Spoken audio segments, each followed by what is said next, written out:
সীমান্তে অব্যাহতভাবে বাংলাদেশি নাগরিকদের হত্যা করা,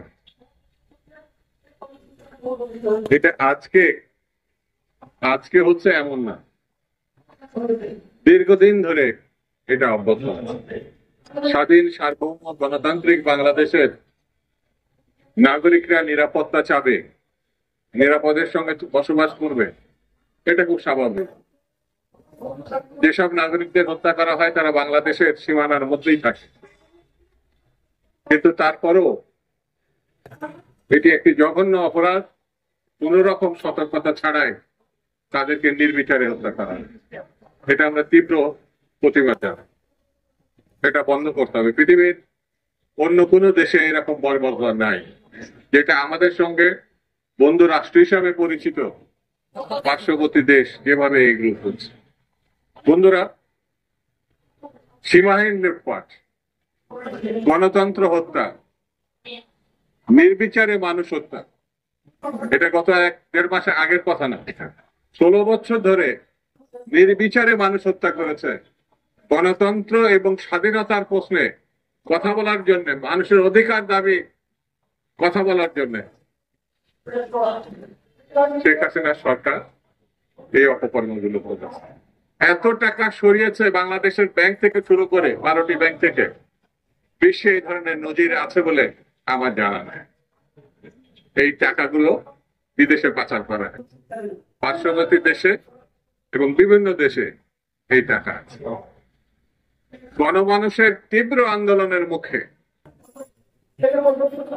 শেখ হাসিনা পালিয়ে ভারতে গেছে। ভারত তাদের সিদ্ধান্ত নিতে হবে, তারা গণতন্ত্রের সপক্ষে ভূমিকা রাখবে নাকি ফ্যাসিবাদের প্রতিভূ যিনি হত্যাকারী, যিনি গণতন্ত্র একেবারে ধ্বংস করেছে, স্বাধীনতা বিপন্ন করেছে, তার পক্ষ নেবে। এটি ভারতকে সিদ্ধান্ত নিতে হবে। আমরা খুব বিস্মিত হয়েছে, বাংলাদেশের প্রধান উপদেষ্টা জাতিসংঘে বক্তৃতা করতে গিয়েছিলেন সাধারণ পরিষদে। সেখানে তার সঙ্গে আমেরিকা সহ বেশ কিছু দেশ তার সঙ্গে বৈঠক করেছে, তাকে সম্মানিত করেছে। তাকে সম্মানিত করা অর্থ হচ্ছে গণতন্ত্রকে সম্মানিত করা, বাংলাদেশকে সম্মানিত করা। কিন্তু আমাদের পার্শ্ববর্তী দেশ, যারা কয়দিন আগেও বলেছে শেখ হাসিনার সরকারের সময় মর্যাদা নাকি একেবারে সূর্য আকাশের উপরে উঠে গেছে, মানে এতটাই আন্তরিক। কিন্তু এবার লক্ষ্য করলাম জাতিসংঘে একটি মাত্র দেশ যাদের আমাদের বন্ধু হিসাবে তারা দাবি করে, আমরাও দাবি করি, তারা পালিয়ে এসে আমাদের প্রধান উপদেষ্টার সঙ্গে বসে নাই। তার মানে তিনি গণতন্ত্রের সঙ্গে বসেন, তিনি মানবতার সঙ্গে বসেন নাই, তিনি শিষ্টাচারের সঙ্গে বসেন নাই।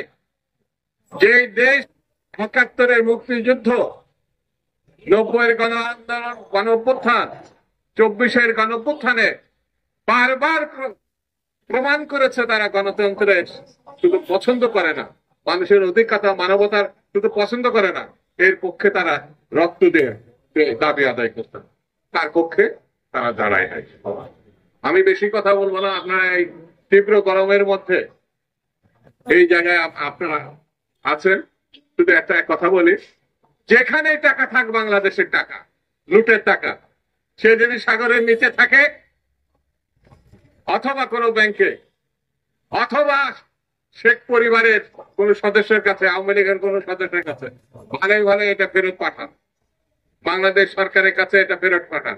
এটা দেশের জনগণের, মোর জনগণের, খেটে খাওয়া মানুষের টাকা। এই টাকা যতক্ষণ পর্যন্ত বাংলাদেশে উদ্ধার না হবে ততক্ষণ পর্যন্ত তা কারোর সঙ্গে কোনো আপত্তি। হাসিনা আন্দোলন করবে কি নির্বাচন করবে কি প্রতিষ্ঠিত হবে, এটা তাদের ব্যাপার, কিন্তু বাংলাদেশের মানুষ হত্যাকারীকে কখনো ছাড় দেয় নাই। বাংলাদেশের মানুষ ফ্যাসিবাদকে কখনো ফ্যাসিবাদের কাছে মাথা নত করে নাই। এটি যারা পালিয়ে গেছে তাদেরকে মনে রাখতে হবে, এটা মনে রাখা ছাড়া কোনো। আগামী দিন বাংলাদেশের গণতন্ত্রের মানুষের দেশ, আগামী দিন স্বাধীনতার পক্ষের মানুষের দেশ। দেশ নেত্রী বেগম খালেদা জিয়া এবং জনাব তারেক রহমান আগামী দিনে যিনি প্রধানমন্ত্রী, তিনি স্পষ্ট করে বলেছেন বাংলাদেশ কিভাবে চলবে। জনতার সমর্থন নিয়ে আগামী দিনে যে সরকার হবে তারাই গণতন্ত্র প্রতিষ্ঠিত করবে, তারাই বাংলাদেশকে বিপদমুক্ত করবে এবং 16 বছরের যে জঞ্জাল সেটাকে পরিষ্কার করবে। এটাই হচ্ছে বিএনপির লক্ষ্য, এটাই দেশ নেত্রীর লক্ষ্য, এটাই দেশ নায়ক জনাব তারেক রহমানের লক্ষ্য, গণমানুষের লক্ষ্য। সেই জন্য আমাদেরকে ঐক্যবদ্ধ থাকতে হবে। ঐক্যবদ্ধ থাকা ছাড়া কোনো বিকল্প নাই।